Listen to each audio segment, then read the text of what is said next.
here with Dustin Zito. Dustin was a cast member on season 25 of MTV's The Real World, Back to Las Vegas. Back to Las Vegas. And now you're back in Lake Charles. Now I'm back in Lake Charles. So, well, not for good, but tell me, what are you doing here? I'm here to visit family. My brother, he owns Personal Evolution, the gym here in Lake Charles. Just hanging out, you know.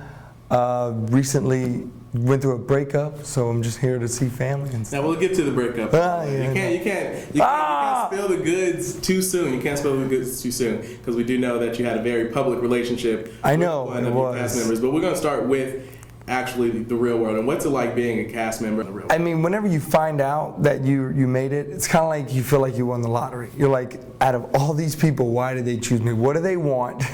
And why did they choose me? And then you get there, and it's nerve-wracking at first, but you know, believe it or not, you do forget about the cameras. A lot of people are like, wait a second, how do you do it with cameras in your face all the time? And then they're like, is it just the cameras on the wall? No. There are cameras in your face at all times, live, people behind them. There's a camera guy, an audio guy, and they're running around the house all day. But you do get used to it.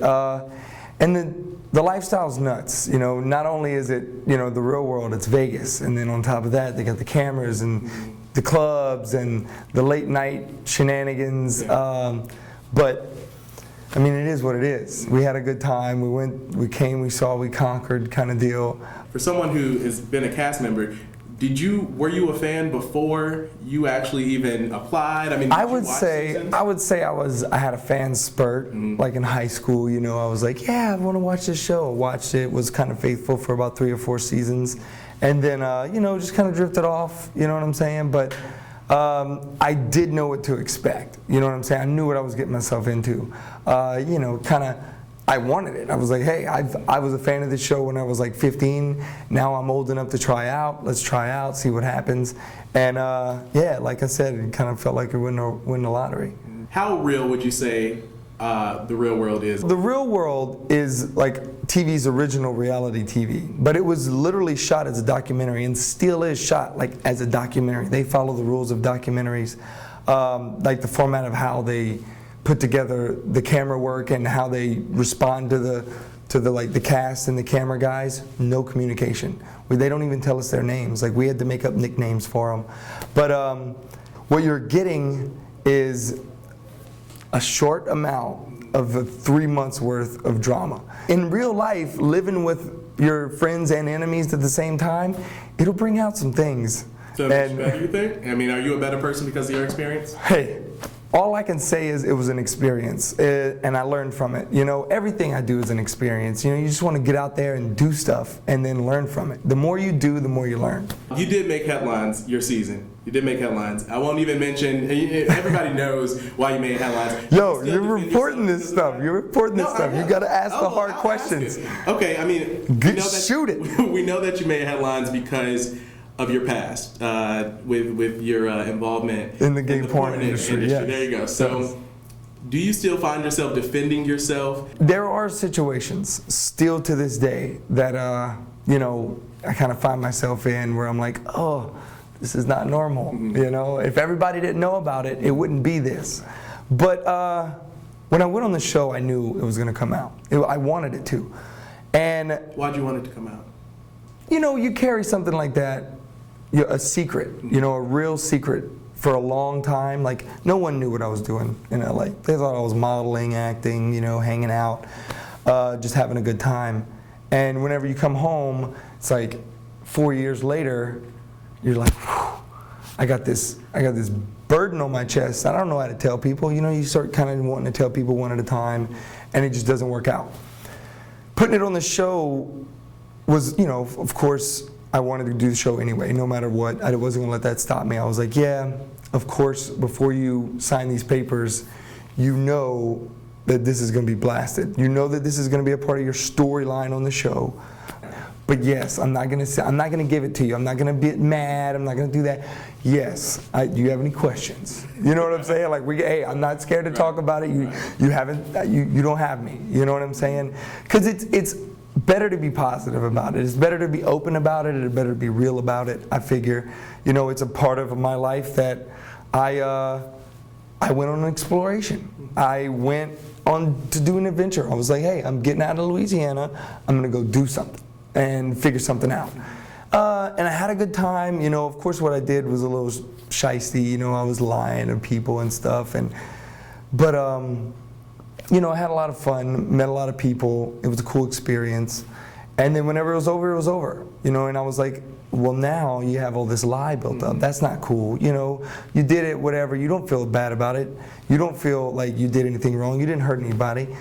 But you are lying to a bunch of people. It was a tough situation. It was something that definitely took a lot of sleep away, a lot of restless nights thinking about, should I do this, you know? But did what I had to do, you know? Well, I appreciate your honesty and talking about it. I do appreciate it. One person who did accept you and was very open with you, with all of that, through all of that, Heather. Heather was not accepting and not open. Not at first, but I mean... Not at first, but eventually she was like, yo, I'm over that, you're a pretty cool dude, you know what I'm saying? I like you, and we can get past that.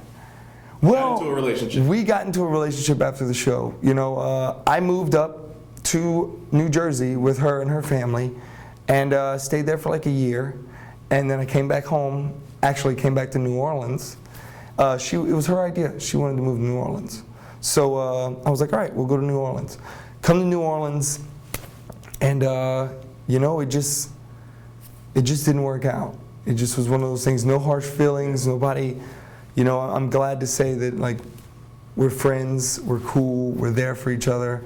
For me, it's just like, I'm not ready for that yet. You know, we were getting there, and it was at that point where there was going to be some big decisions made, and I guess I got cold feet. You know, I just was like, I need to take a step back. I need to take a step back. I'm 27, just turned 27 like a few days ago, so I'm good.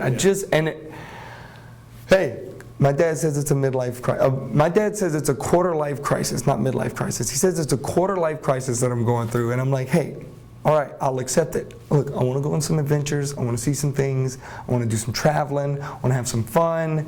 You know, I want to get some experience under my belt. You know what I'm saying? Do you have a career? What do you do? Right now, I own my own business, and I do some marketing for some nightclubs in the New Orleans area. So I have a lot of fun. I can't say that it's not because I was on the show that I was able to get some of those things. So I'm still kind of in that entertainment kind of realm. I just did a new show for VH1. Actually, Heather and I did a show called Couples Therapy, and it was actually kind of our last, like, is this gonna work? You know what I'm saying? And but after that, we decided, you know, we were gonna split. But being in the kind of entertainment industry, it kind of still goes along with what I was in, but I always knew that's where I wanted to be anyway. You know, I always knew I was going to do something in entertainment or, you know, service. Wait, I want to do some. I want to do some of the intros, the KO on your side. You can look at me and say, "At your service, you're Dustin Zito." Is it at your service? That's what it is. Okay, how do you do it for me? I'm going to imitate what you do. When I'm like finishing out the story. Right. That's exactly what I'm talking about. At your service, Dustin Zito, KPLC 7 News. There you go. Yeah. You got a future in being a KPLC reporter.